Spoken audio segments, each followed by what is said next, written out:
사채왕 최모 씨, 명동 사채왕 최모 씨와 그와 얽힌 이 최모 판사, 이 최 판사 문제는 오늘도 역시 뜨거운 쟁점입니다. 좀 아까 우리 부장판사 출신이신 여 변호사님이 우리 경찰 경정 출신이신 우리 김복준 교수님한테 경찰도 뭐 처음에 좀 덮으려고 오지 않느냐. 지금 근데 사법부에서 그런 의혹이 불거지고 있습니다.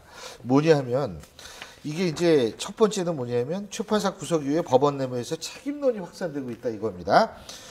이건 뭐냐면 일단 9개월 전에 최 판사 비리 의혹이 제기가 됐는데 최 판사를 직무에서 배제하지 않았다. 안이한 대처다. 어떻게 보십니까? 이게 지금 이걸 담당하는 데가 법원 행정처 인사담당관실인데요. 인사담당관실에서 사실 의지가 좀 박약했던 것 같습니다. 인사담당관실에 이게 이제 판사의 개인 비리에 관한 투소가 전부 다 행정처로 올라오거든요. 그러면 이제 거기서 조사를 합니다. 불러가지고 이게 어떤 거냐 해명을 하라 그러는데 그때 당시 돈 문제가 있었지 않습니까? 뭐 딴 비리가 아니고 그러면은 당신 계좌 가져봐라. 왜냐하면 죄송합니다. 괜찮습니다.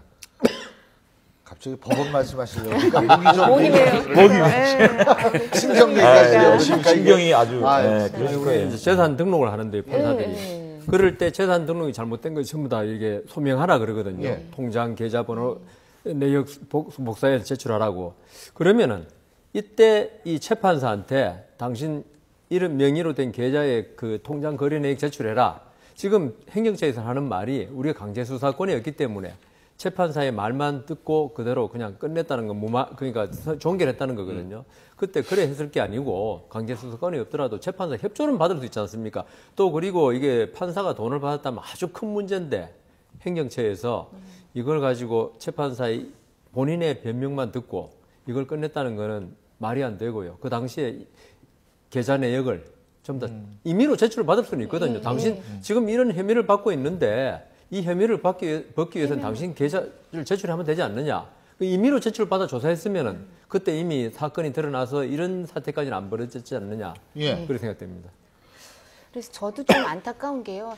법원 행정처 제가 이제 법제사법위원회 국회의원으로 있을 때 법제사법위원회에 있는데 그 법관은 10년마다 이제 재임용을 하거든요. 그런데 재임용을 할 때 보면 재임명을 하는데 재임명을 할 때 이때 보면 사실 저희가 우리나라가 이제 재임명 제도가 만들어진 이래로 재임명에서 탈락한 법관이 아마 10명이 채 안 될 겁니다. 한 자릿수밖에 안 되거든요. 그래서 왜 이러냐? 왜 이렇게 오랜 세월 동안 탈락한 사람이 이렇게 없냐? 그럼 법관의 전체적인 자질이 이렇게 우수한 거냐고 물어보면 법원 행정처에서 해명을 할 때 문제가 될 만한 사람들은 미리 사표를 쓰기 때문에 사표 수리를 해줘서 이렇게 재임명에서 탈락하는 사람이 지금 말씀하신 것처럼 한 자리 숫자밖에 안 된다. 몇십 년 역사에서 이렇게 말을 하는데 그때도 계속 그런 문제가 저희가 사법개혁과 관련해서 지적이 됐습니다. 법원이나 검찰이 이제 정의의 최후의 보루인 것, 특히 사법부가 최후의 보루인 건 좋은데 그 부분에 있어서 어쩌면 권위의식에 사로잡혀서 제 식구 감싸기를 하는 게 아닌가. 이 말씀하신 것처럼 사표를 수리할 게 아니라 그 재임명과 관련해서도 정말 문제가 있는 사람들은 밝혀내서 오히려 걸러내고 그런 과정 자정 노력을 했어야만이 이런 문제도 좀 덜 생기고 법원이 신뢰를 받지 않을까. 그런 안타까움이 좀 법원에서는 있습니다. 그 거꾸로 생각한 게요. 이게 이런 게 자꾸 밝혀지면은 국민들이 사법부에 불신을 할 것이다. 안 그래도 재판에 대해서 이게 우리 진짜 심지어 법정에서 한쪽 당사자 보고 웃지도 마라 그러거든요. 그 정도로 한쪽 보고 웃으면 딴 쪽이 더 의심을 한대요. 그 정도로 그러는데 만일에 이런 그 불미스러운 게 밝혀지고 사표를 받으면 그게 국민에게 알려지면은 이 국민들이 법관의 재판에 대해서 전반적으로 우리 국민들이 좀 그런 특성이 또 있거든요. 그래서 불신을 하지 않을까 싶어서 아마 그러면 여 변호사님 그건 아니죠. 역설적으로도 생각하면 이분이 금품을 사법부하고 경찰 아니요, 제가 그렇다는 게 아니고 그렇게 얘기하시는데 이 부분이 금품 수수를 했다는 의혹을 받고 9개월 동안 수원지방법원에서 가사 담당 그 재판을 했어요. 그래요. 그럼 저 법관은 헌법과 법률에 의해서 신분보장이 확실히 되는 직위입니다. 그리고 또 자체 말씀하신 것처럼 조사권이 없어서 했다고 그러는데 그러면 그 재판을 받은 사람들 우리 국민들은 공정한 재판을 받을 권리를 침해당할 거라고 말할 수도 있어요. 근데 이거는 어떤 분야의 비리보다 결코 납득할 수 없는 이 비리입니다. 아니 대한민국의 마지막 보루 우리 국민들이 마지막에 어디 가서 하소연합니까? 재판부입니다. 판사 앞에 가서 재판을 받고 판사 앞에 하소연하지 않는 거 아닙니까? 근데 이런 분들이 돈으로 재판을 한다?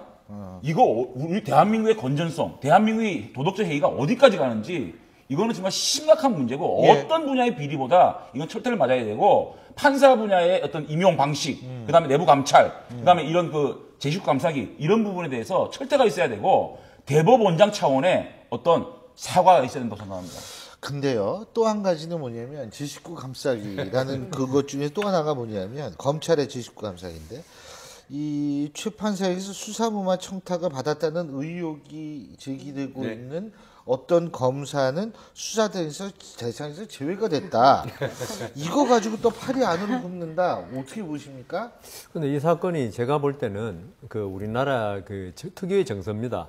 미국에서는 아무리 판사, 검사 친척이라도 어떤 법률 문제를 조언을 구하면 변호사법 위반이 되거든요. 그 판사, 검사가. 근데 우리나라 사회에서는 친척 중이나 친구 중에 판사, 검사 있으면 다 묻습니다. 공짜로 받는 재미로.